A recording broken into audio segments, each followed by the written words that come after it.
Hello family, welcome back to my new blog. কেমন আছেন আপনারা সকলেই? আশা করি ঠাকুরের আশীর্বাদে সকলেই অনেক ভালো আছেন। তো সকাল সকাল দেখুন রান্নাবান্না চলছে, আর এই যে কিছু কিছু রান্না হয়েছে, আরও কিছু কিছু বাকি আছে রান্নার। দেখুন ছেলের দুষ্টুমি, ছেলেকে খাইয়ে দিয়েছি।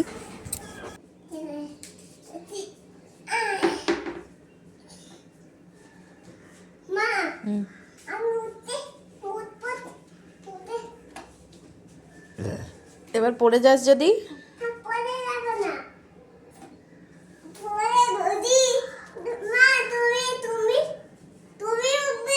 না বাবা, ব্রাশ করে না, সুন্দর করে। দুষ্টুমি যখন আর বন্ধ হলো না, তারপর ওকে এবার বেরিয়ে যাচ্ছে, স্নানে নিয়ে আসলাম।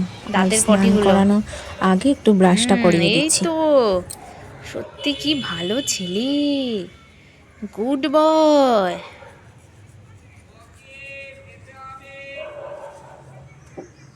দেখি দেখি, ও বাবা গো, উপরে ওঠা।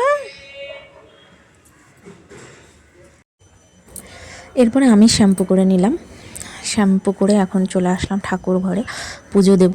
আজকে কিন্তু আমাদের বিয়েবাড়ি আছে, মানে এই বছরের প্রথম বিয়েবাড়ি পেলাম। তো এখন আমি এর জন্য স্নান করে শ্যাম্পু করে নিয়েছি। আর এরপর পুজো দেওয়া হয়ে গেছে আমার কমপ্লিট। আর এরপর আমি সন্ধ্যা থেকে স্টার্ট করলাম। এখন এই যে ছেলে উঠে গেছে, সন্ধ্যা কিন্তু এখন হয়নি, কিন্তু আমি সন্ধ্যা দিয়ে দিয়েছি, কারণ এখন রেডি হব। দূর তো অনেকটাই আছে, তো সেই জন্য এই যে সব বের করে নিয়েছি, আমার গয়না গাটি আর যা যা লাগবে, শাড়ি ঠাড়ি, ছেলের ড্রেসপত্র সব বের করে নিয়েছি। ছেলে ঘুমাচ্ছিল, ওকেও তুলে দিলাম। আর এই যে আমি রেডি হয়ে নিয়েছি। এই শাড়িটা আমি নিয়েছি এবার, আমি জানি না শাড়িটার কী নাম, কিন্তু সিল্কের মধ্যে দেখতে যেরকম সুন্দর, পরেও ভালো লাগছে বেশ, মানে গরম নেই। আর শাড়িটাও কিন্তু বেশ সুন্দর, কালারটা খুব মিষ্টি, আমার তো ভীষণ পছন্দ হয়েছে শাড়িটা, সেজন্যই নেওয়া। পরে আমাকে কেমন লাগছে অবশ্যই কমেন্টস করবেন কিন্তু।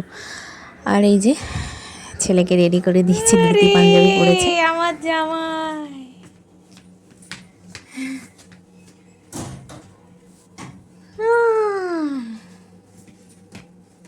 বিয়ে বাড়ি গিয়ে ফটো তুলে নেবা, হ্যাঁ। তো যেহেতু অনেকটাই দূর, আমরা কিন্তু গাড়ি ভাড়া করেছি।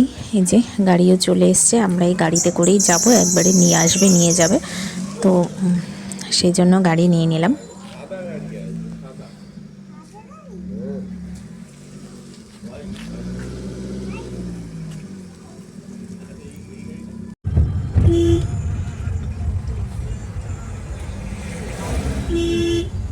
যে এটা কি নাম? এটা তো দিল্লি রোড। একটু লং সাইকেলে নেওয়া যায়, তাহলে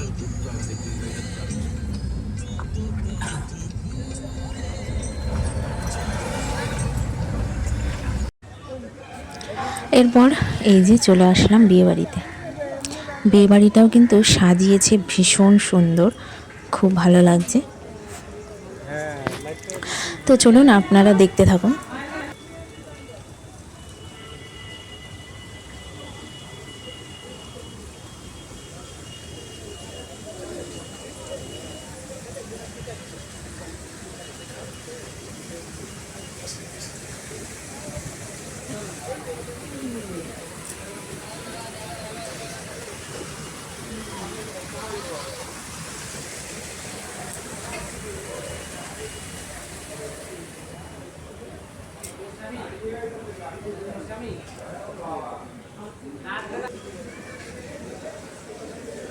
কোথায়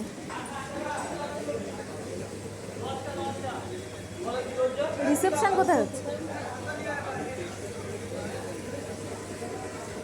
চলো এখান দিয়ে চলো।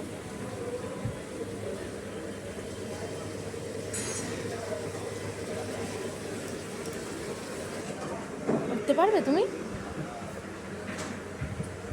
সিঁড়ি দিয়ে উঠতে হবে। হ্যাঁ, যখন পরিষ্কার করা অবধি স্লিপারগুলো লাইট টাইট কমিয়ে দেবে সব, ঠিক আছে?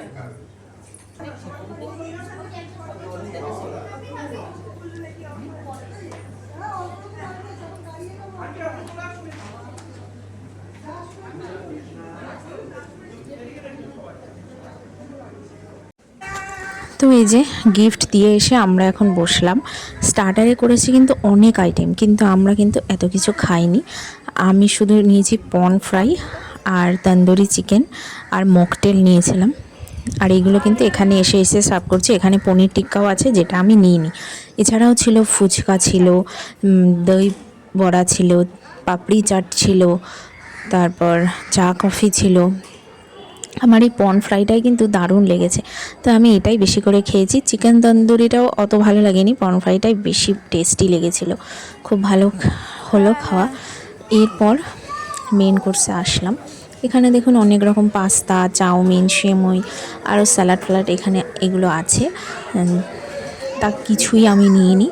এখানে এই যে এখানে মেন কোর্সের আইটেমগুলো আপনাদেরকে দেখাই। এখানে কিন্তু এখন ভিড় হয়ে গেছে, বুফে সিস্টেম, সবাই খেতে বসে গেছে। আমরা একটু দেরি করে খাওয়া শুরু করেছিলাম।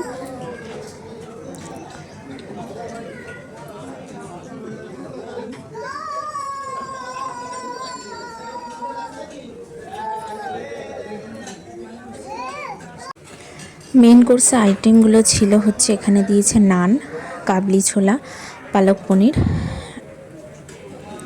এইগুলোর আমি কিছুই খাইনি। এটা আমি শাশুড়ির জন্য আগে প্লেট নিয়ে যাচ্ছি, উনি বসে আছেন, আমি ওনাকে সার্ভ করছি।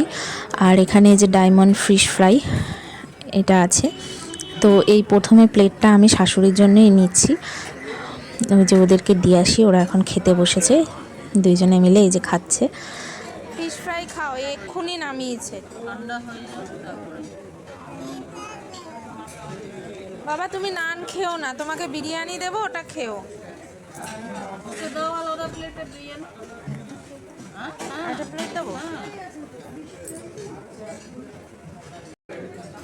আর এরপর ছিল মাটন বিরিয়ানি, চিকেন রাজালা আর দই, মানে সরি চাটনি, পাঁপড়, মিষ্টি, যা এগুলো।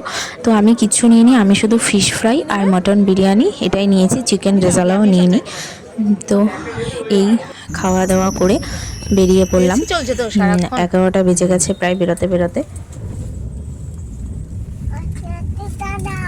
আস্তে আস্তে সব কিছুতে। কত বয়স হলো? এই 2.5। তোমার ছেলে দাদার? আমার ছেলে 3.5 বছর বয়স। 3.5? স্কুলে দিয়েছো? না এখন স্কুলে দিইনি, বাড়িতেই ঠিক করে পড়ছে না। এরপর এই যে আসলাম, আর ড্রেস চেঞ্জ করে ছেলেকেও চেঞ্জ করে দিয়েছি। এখন আমি বিছনাও করে নিয়েছি। তো আজকের ভিডিওটা আপনাদের কেমন লাগলো কমেন্টস করতে ভুলবেন না। এখন টাটা।